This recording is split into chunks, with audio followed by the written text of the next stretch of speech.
A warm welcome, everyone out there, to our analysis of this year's address on the state of the European Union. Thank you all for being with us.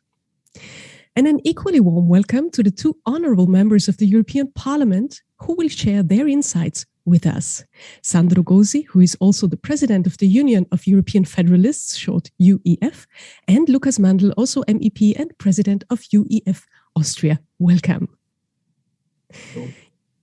Thank you both for this precious opportunity to look a bit behind the curtains of the European Parliament and to shed some light on the address also from the perspective of the European Federalists. You both just experienced Ursula von der Leyen's speech live in the European Parliament in Brussels, and afterwards it was debated within the Parliament.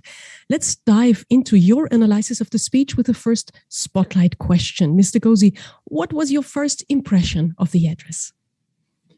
A letter to European youth. Very much welcome, indicating a Europe which multiplies opportunity for young generations, especially for those who haven't benefited enough of the big European project so far. I appreciated very much the proposal to expand Europe, which brings freedom to young people through mobility, the idea of this new ALMA project, which allows young unemployed people apprenticeship to benefit from Europe, to go around, to have a work experience in another country. I think that the best answer also to the criticism to say that after all Erasmus is a project for happy few. It is clear that Erasmus is synonymous of freedom and of opportunity, must get out of university and schools, must also go to the working people, to the young unemployed people. I think this is a strong message, and I think that, as I say, it was a very good and promising letter to European youth. Thank you so much. Mr. Mandl, what was your first core reaction to the address? My first reaction is that, at least to my assumption, I'm very clear, this was yet the best State of the Union speech Ursula von der Leyen during her mandate gave. And I want to thank Daniel Gera and Jeff and everybody involved for organizing today's call, and also Sandro GOZI for having this call swiftly after the speech we have heard today. I agree in terms of the content with everything Sandro GOZI has already stated, and what I want to add is, first of all, climate change, secondly, security, and also the third field of, I would say, Europe's responsibility on a global scale regarding the crisis we face today. We could go deeper into each of these three issues, which seem to be of utmost importance among all the issues Ursula von der Leyen has shared with us today. But Europe has to be a leader when it comes to deal with climate change, and that's something she made very, very clear. And Europe has to even more stick together. And she also mentioned the responsibility of the member states here when it comes to security, also when it comes to proper understanding of intelligence, and also when it comes to cybersecurity, as well as when it comes to European responsibility in terms of migration. These are issues where we have listened closely, and we have heard statements which we can deal with here in our parliamentary obligation in European Parliament in the month and even years ahead. And again, maybe to conclude this statement, the member states' responsibility for all these issues were clearly mentioned by Ursula von der Leyen. We should not forget about the member states' governments, who always have to be involved in order to create added value to the citizens of the European Union, which are the ones all these services have to be taken. Thank you so much for your first impressions, Ursula von der Leyen. She talked about past successes and current challenges, about measures, plans, and possible solutions for a vast variety of different areas concerning European and global life. She addressed the COVID crisis, climate change, geopolitics, digital development, or social justice, just to name a few. We heard visionary ideas, for example, about an European health union. The European tech sovereignty was a topic, a joint situational analysis center, or becoming a leader in cyber defense or a trusted global gateway. Mr. Mandl, how do you see, as a European Federalist, all these topics, especially also the visionary topics? What issues you find in there that are interesting for a Federalist? Well, a Federalist is always also a generalist when it comes to political issues. So I guess we don't should draw any specific borders here, but the field of security is clearly a field where we need a stronger Europe and a stronger Europe to the outside, especially on a geopolitical landscape.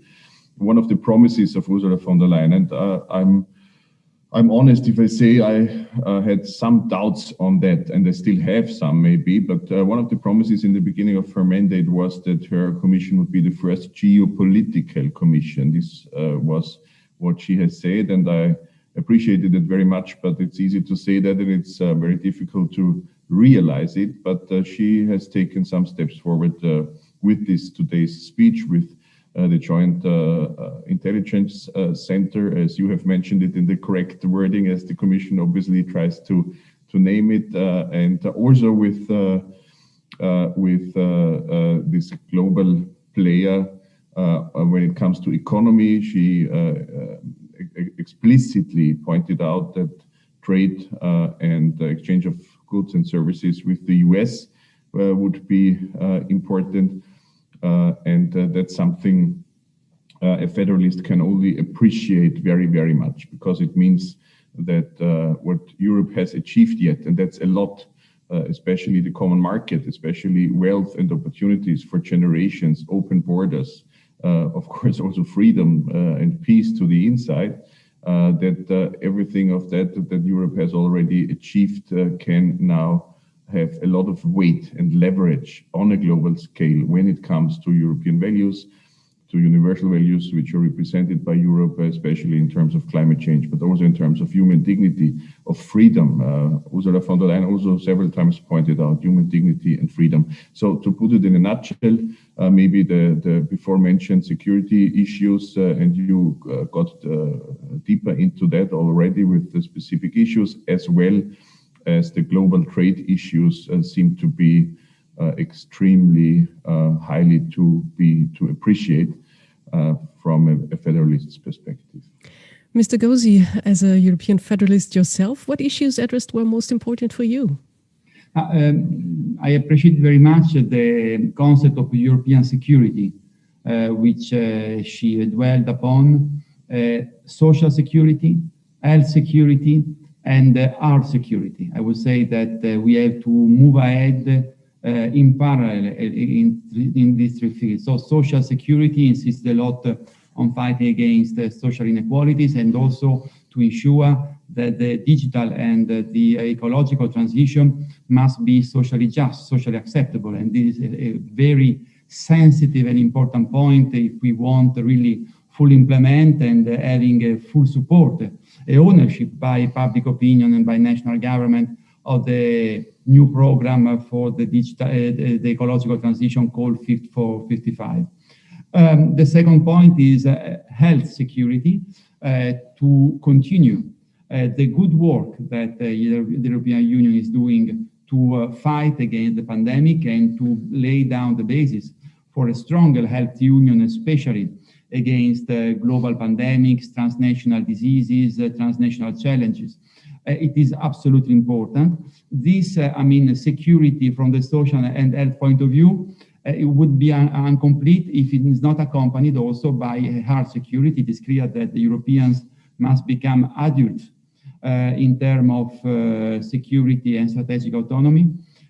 We don't want to put in question our strong historical alliance with the United States of America within NATO, but it is clear that we need to be capable to intervene to protect our interests, where in areas, in geopolitical areas, or in situations where we have an interest to intervene and the Americans might not have an interest to intervene. So we have to be autonomous. That means to develop a real military capacity. It is clear also that this hard security, it must be preceded by a strong political will. And I agreed with the President of the Commission, where she underlined that after all, we haven't used the instrument at our disposal so far because also of lack political will. So I think that in the weeks and months ahead of us, we must work to build up a common analysis of our threat, a common analysis of our vital interests, and also to identify in terms of security what we want to do better and more together to ensure our autonomy, and I would say also our sovereignty.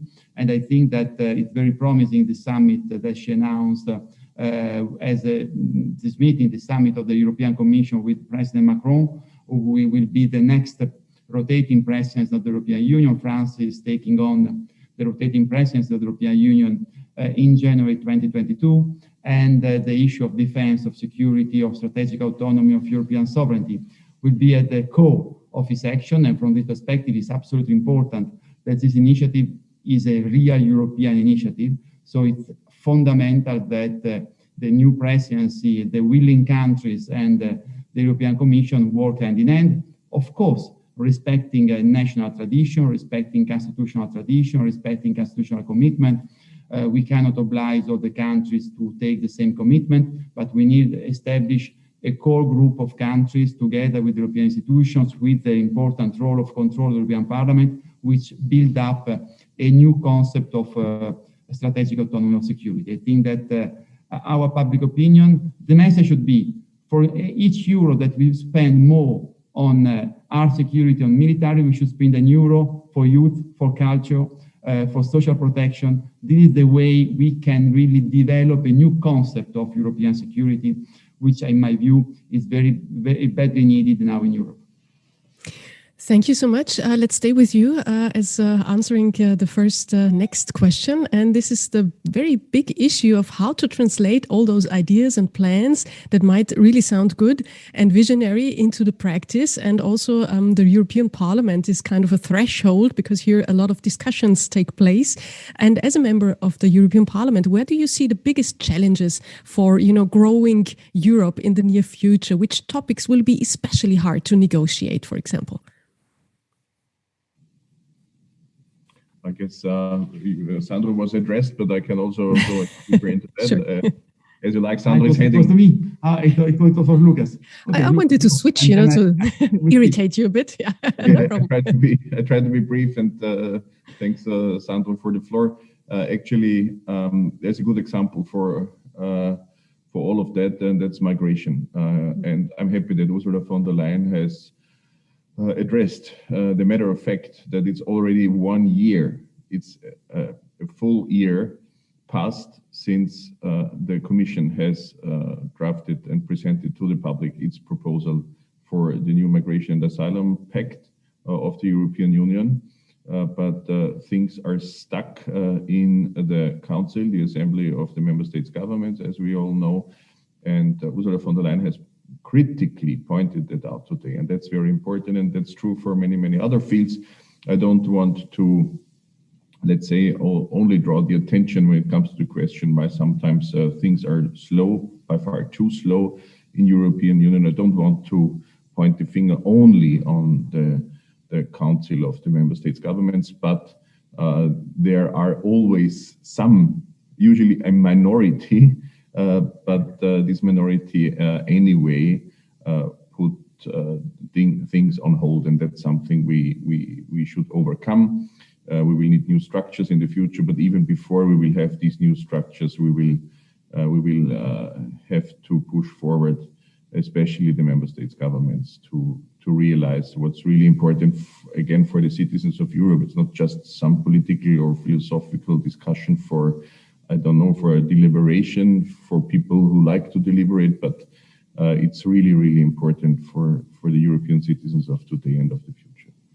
Yeah, I think certainly migration and asylum are probably one of the trickiest negotiation. I fully share what Lucas had just said.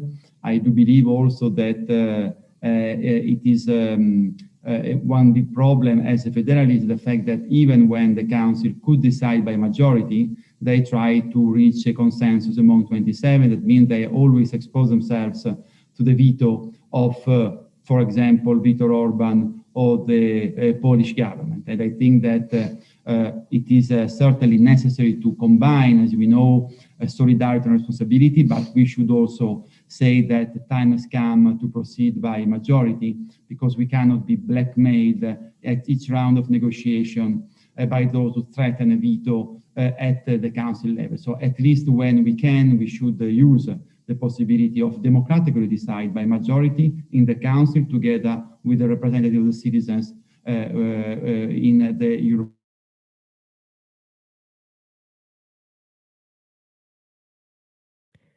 Okay, I have a little technical issue now. I don't hear what Mr. GOZI is saying right now. New initiative on taxation to fight against tax avoidance, to reduce the tax competition between member states, to ensure that the big companies who benefited so much from the 30-year success of the internal market also pay the right amount, the fair amount of taxes, as we all do, as each ordinary citizens do. That is going to be another, in my view, tricky, difficult file because of the need to overcome unanimity, but also because there are still strong resistance in some member states to go along the line of a more common approach in some aspect. I underline some transnational aspect, cross-border aspect of taxation. But that certainly is a strong message to the public opinion. Citizens expect more tax justice. Citizens are fed up with big companies who avoid to pay the fair amount of taxation. And I think that certainly it is an important battle to fight. Yeah, let's stay a little bit longer with those critical issues. Ursula von der Leyen also mentioned press freedom. She mentioned, of course, the rule of law. That is very important. The basic human rights to be, looked after. How do you see the status of the momentary progress? Do you see there are measures in place that will, for example, help Poland and Hungary to achieve what we see as a democratic a basis of a state, or do you see it still stuck a bit? Whoever would like to answer. Well, then I would go briefly deeper into that for a second. I also highly appreciate that in this State of the Union speech, also human dignity, freedom were addressed, and press freedom. Ursula von der Leyen has mentioned that there is one freedom that gives a voice to all the other freedoms, and that's press freedom. This was a very good sentence and something to quote, I would say. And rule of law, as I always claim, is the big promise of Europe to the inside and to the outside. And Ursula von der Leyen also said something similar, like each and everybody in the European Union, I would say also from outside, will always have to expect a proper rule of law structure in place in each and every member states. Independent courts, that also something that was mentioned in the speech. And the answer to your question is rather yes, because it was a shift of paradigms during the pandemic that what the European Parliament on behalf of the citizens always was pushing for, that there should be a link between money and rule of law.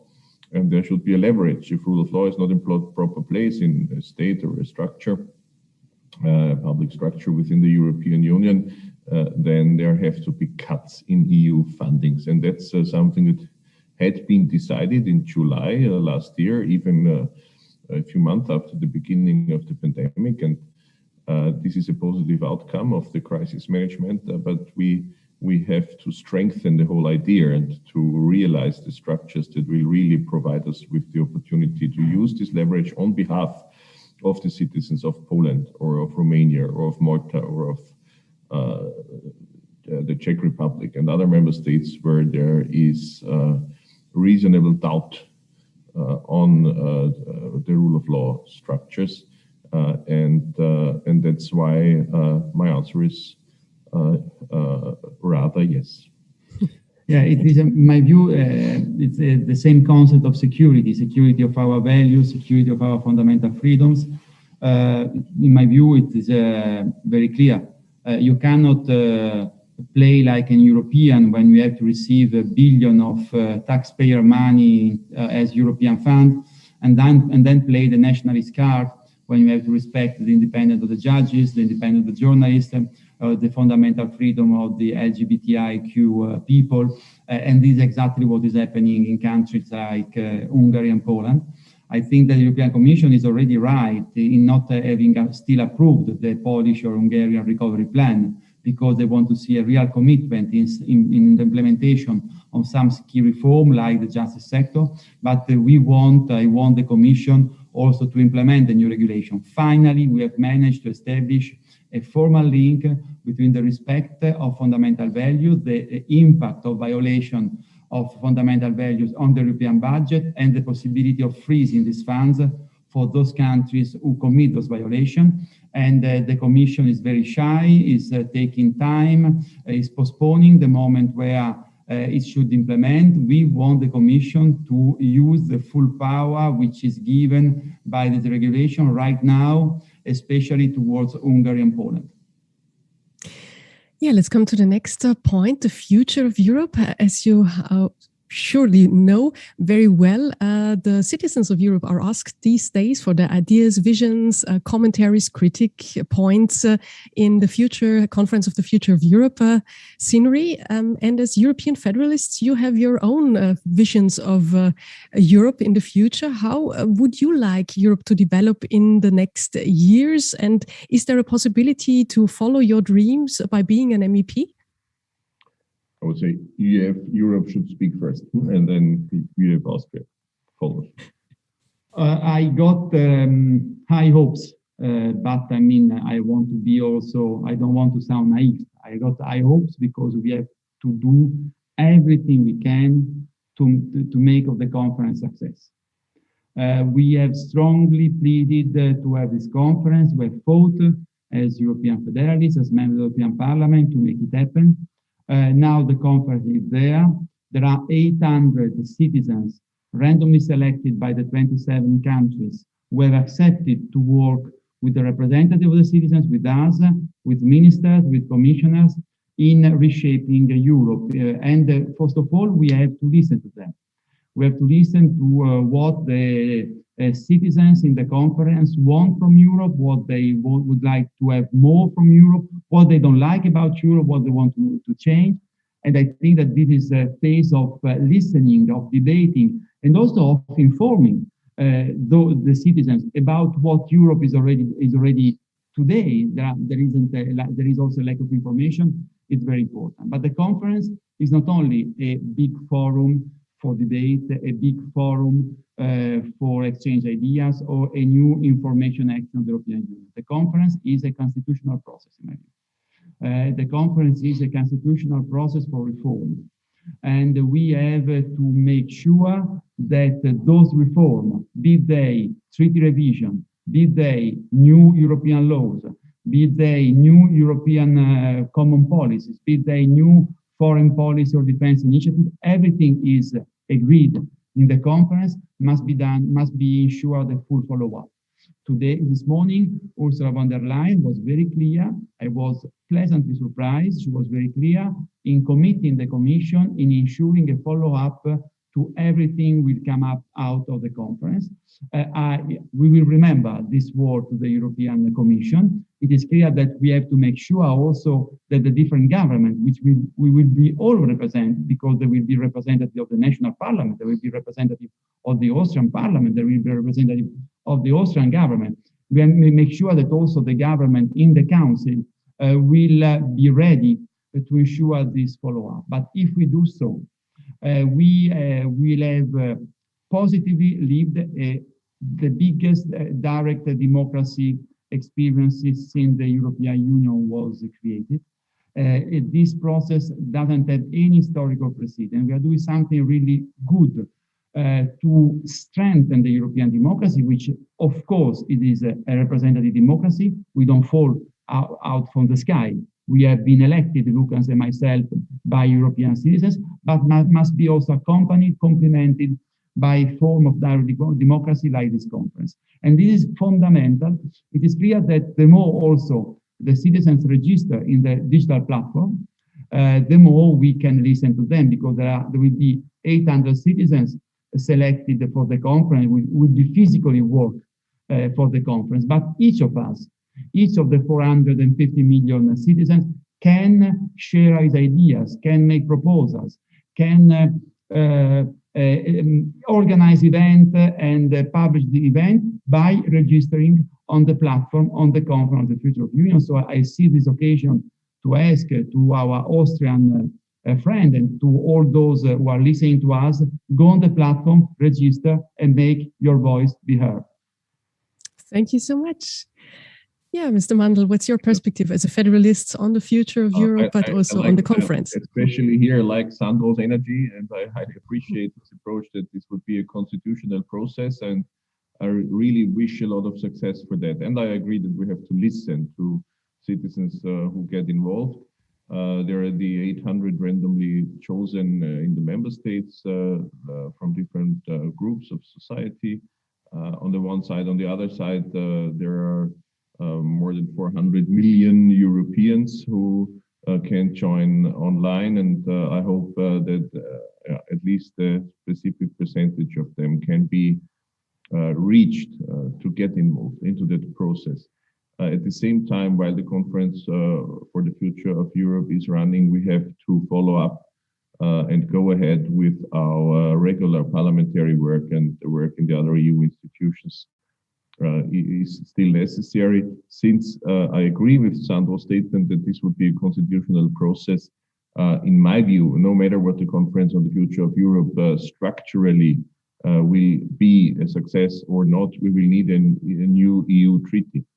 That's clear to me, because the structures in the Council of the Member States governments and in other fields are by far outdated. And the last treaty is the one of Lisbon, which was signed before the economic crisis, before the migration crisis, before the pandemic, before the era of digitalization as we know it today, before the era of artificial intelligence, especially before the uprising of China economically and other changes on the global landscape, also before the proper understanding of climate change we share today in our societies was given. So we need a new EU treaty in terms of content and in terms of structures. And what this treaty will be about, that's something that should be intensively discussed with citizens, as Sandro has mentioned, in the conference on the future of Europe and beyond, during our regular parliamentary work in daily life, in our constituencies and everywhere. This is, I would say, my approach. And since you have also asked what our visions would be on the future of Europe, I always put it in a small claim. And this is to work and to fight even for Europe with more strength to the outside and more freedom to the inside. This is just, let's say, a title or a claim, but it can be filled with very, very concrete political action. And it's something we try to do each and every day here in our parliamentary work. So thank you so much. Our 30 minutes exactly are over right now. Thank you for your time and expertise. I wish you a lot of energy and good luck for your efforts to help building a better Europe, and have a good day. Thank you very much. Thank you. Have a good day likewise.